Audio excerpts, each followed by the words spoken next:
അർജുൻ ആ രഹസ്യ അറയിൽ ഗന്ധർവൻ വിഗ്രഹത്തിന് മുന്നിലിരുന്ന് താളിയോല വീണ്ടും വായിച്ചു. അതിൽ ഗന്ധർവന്റെ ശാപം ശാശ്വതമായി അവസാനിപ്പിക്കാനുള്ള ഏക മാർഗം എഴുതിയിരുന്നു.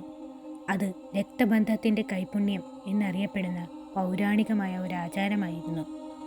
പക്ഷേ ആ താളിയോല പൂർണ്ണമായി വായിക്കുന്നതിന് മുമ്പ് പത്മനാഭൻ അറയിലേക്ക് കുതിച്ചെത്തി.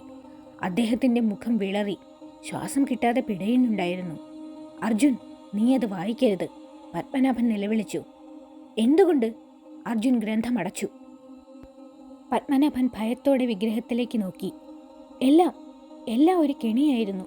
ഗന്ധർവൻ മരമായി മാറിയതല്ല, മറിച്ച് അവൻ സരസ്വതിയുടെ രക്തത്തിലൂടെ നിന്റെ ശരീരം സ്വന്തമാക്കാൻ ഒരുങ്ങിയതാണ്. ആ താളിയോലയിലെ ആചാരം പൂർത്തിയാക്കൽ നിന്റെ ആത്മാവ് എന്നേക്കുമായി തടവിലാകും.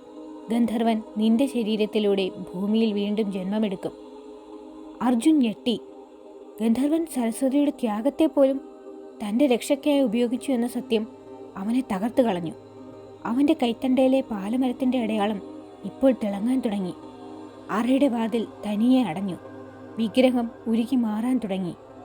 അതിനുള്ളിൽ നിന്ന് ഗന്ധർവന്റെ ഭീകരമായ രൂപം പതുക്കെ പുറത്തേക്കുയർന്നു. "നീ വൈകിപ്പോയി പത്മനാഭ!" ഗന്ധർവന്റെ ശബ്ദം അറയിൽ മുഴങ്ങി. "ഇനി ഈ ശരീരം എൻ്റേതാണ്." ഗന്ധർവൻ അർജുൻ്റെ അടുത്തേക്ക് നീങ്ങി. അർജുൻ്റെ ശരീരം ഗന്ധർവന്റെ വശീകരണത്തിന് വഴങ്ങി തുടങ്ങി. അവൻ ഗന്ധർവന് മുന്നിൽ കണ്ണുപൂട്ടി നിന്നു. എന്നാൽ പത്മനാഭൻ തൻ്റെ കത്തി പുറത്തെടുത്ത് ഒരു വൃത്തം വരച്ചു. "ഞാൻ എൻ്റെ ജീവൻ ബലി നൽകിയാലും നിന്നെ രക്ഷിക്കും അർജുൻ." പത്മനാഭൻ തൻ്റെ കയ്യിൽ ആ കത്തി കൊണ്ട് ആഴത്തിൽ മുറിച്ചു. അദ്ദേഹത്തിൻ്റെ രക്തം ഗന്ധർവന് നേരെ തളിച്ചു.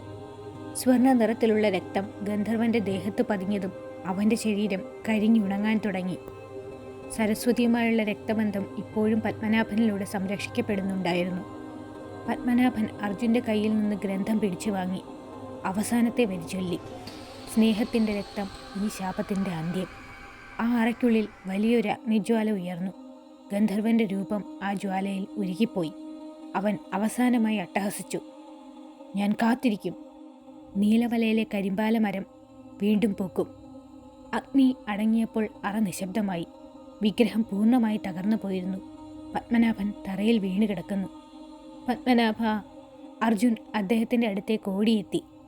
പത്മനാഭൻ അവസാന ശ്വാസം എടുക്കുകയായിരുന്നു. അദ്ദേഹത്തിൻ്റെ മുഖത്ത് ശാന്തമായ ഒരു പുഞ്ചിരി ഉണ്ടായിരുന്നു. "അവൻ പോയി സരസ്വതി, ഞാൻ വരുന്നു." പത്മനാഭൻ കണ്ണുപൂട്ടി. അർജുൻ ആ അറയിൽ തനിച്ചായി. പത്മനാഭന്റെ ത്യാഗം അവനെ രക്ഷിച്ചു. പക്ഷേ നീലമലയിലെ കാട് വീണ്ടും നിശബ്ദമായി. അർജുൻ തൻ്റെ പുതിയ പുസ്തകം എഴുതി പൂർത്തിയാക്കി. ഗന്ധർവൻ പാല. അവൻ നഗരത്തിലേക്ക് മടങ്ങി. അർജുൻ നഗരത്തിലെ തിരക്കുകൾക്കിടയിൽ ജീവിക്കാൻ തുടങ്ങി. ഒരു ദിവസം ഒരു വായനക്കാരൻ അവനൊരു സമ്മാനം നൽകി. അതൊരു ചെറിയ പാലമരത്തിൻ്റെ തൈയായിരുന്നു. അവൻ ആ ചെടിയെ തലോടുവാനും ഓമനിക്കുവാനും തുടങ്ങി. പെട്ടെന്ന് അവൻ്റെ ചിരി മാറി. നിഗൂഢമായ പുഞ്ചിരി അവനിൽ വിരിഞ്ഞു. അവൻ്റെ കണ്ണുകൾ ചുവക്കാൻ തുടങ്ങി. ഇന്നും അവൻ്റെ കയ്യിൽ ആ പച്ച നിറത്തിലുള്ള ഇലയുടെ രൂപമുണ്ട്. ഗന്ധർവൻ ഒരിക്കലും അവസാനിക്കുന്നില്ല.